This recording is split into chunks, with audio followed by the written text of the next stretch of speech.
Hello, welcome to my channel. Undergraduate పోస్టుల కోసం మనం అప్లై చేసాం కదండి. బట్ మినిమం 10th బేసిక్ మీద చేస్తారు ఇవన్నీ కూడా. వాటిలో కావాల్సినవంటే చూడండి, మ్యాథమెటిక్స్ సిలబస్కి ఏమేమి అయితే మనకు అవసరమో ఒకసారి రిమెంబర్ చేసుకుందాం.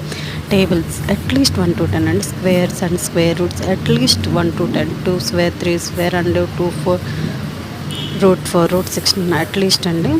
Board mass rule and algebra rules, algebra formulas, cube roots అంటే 2 క్యూబ్, 3 క్యూబ్, 4 క్యూబ్ అండి. ఇంకా బోర్డ్ మాస్ రూల్ ఉంది కదండి.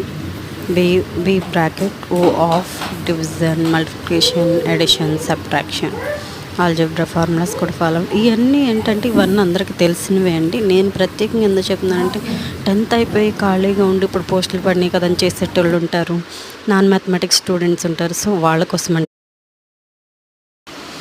ఇవి సింప్లిఫికేషన్లు ఎక్కువ యూజ్ అవుతాయి.